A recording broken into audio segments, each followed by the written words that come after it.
जय श्री कृष्णा। प्रिय श्रोताओं, आज मैं आपको सुनाने जा रही हूँ हरतालिका तीज की पावन व्रत कथा। एक ऐसी कथा जिसे सुनते ही मन भक्ति से भर जाता है, आंखें नम हो जाती हैं और हृदय भाव विभोर हो जाता है। हरतालिका तीज का व्रत भाद्रपद माह के शुक्ल पक्ष की तृतीय तिथि को रखा जाता है। इस बार ये व्रत 26 अगस्त 2025 दिन मंगलवार को रखा जाएगा। शास्त्रों के अनुसार ये व्रत सर्वप्रथम माता पार्वती ने भगवान शिव के लिए रखा था। माता पार्वती ने अपने कठोर तप और अटूट संकल्प से ही महादेव को पति के रूप में प्राप्त किया था। इस व्रत की पावन कथा कुछ इस प्रकार है। बहुत समय पहले अपने पूर्व जन्म में माता पार्वती गिरिराज के यहाँ पुत्री के रूप में जन्म लेती हैं। पर्वतराज ऐसी दिव्य कन्या को अपनी पुत्री के रूप में पाकर बहुत ही प्रसन्न थे।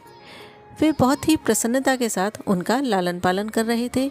उनके विवाह के लिए उन्होंने बहुत बड़े बड़े सपने देख रखे थे, परंतु माता पार्वती भगवान शिव की अटूट भक्त थीं और उन्होंने अपनी छोटी उम्र से ही महादेव को अपने पति के रूप में पाने का निश्चय कर लिया था। उनका मन, उनका हृदय, उनकी हर श्वास में केवल भोलेनाथ बसे थे, परंतु माता पिता ने ये रिश्ता स्वीकार नहीं किया। वे चाहते थे पार्वती जी का विवाह भगवान विष्णु से हो। निर्धारित तिथि भी तय कर दी गई। एक ओर तो माता पिता का आदेश और दूसरी ओर हृदय की पुकार। ऐसी स्थिति में माता पिता के इस निर्णय से माता पार्वती बहुत ही दुखी थी। इस दुख के कारण वो अपनी जीवन लीला समाप्त करना चाहती थी।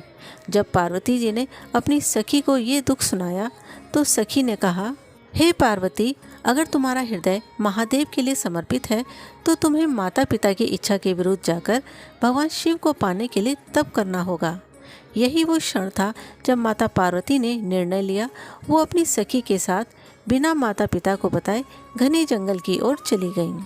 रेतीली धरती, जलती धूप, चारों ओर निर्जन वन और वहीं नंगे पांव, बिखरे बाल, तपती धरती पर बैठी माँ पार्वती। उन्होंने जल का भी त्याग कर दिया था। दिन रात केवल महादेव का ध्यान और निरंतर तपस्या।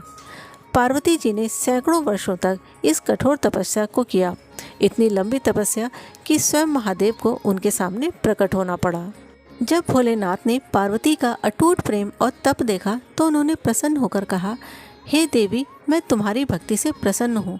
तुम्हें पति के रूप में वही मिलेगा जिसे तुमने मन से चाहा है। आज से मैं ही तुम्हारा वर हूँ।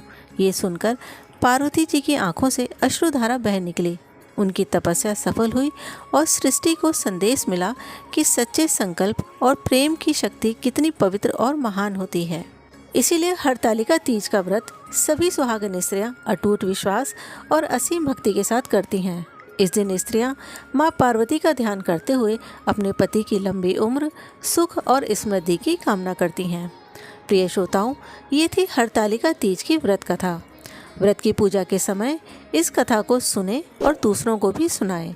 इसी तरह से अन्य पौराणिक कथाओं को सुनने के लिए हमारे चैनल को सब्सक्राइब करें। जय श्री कृष्णा।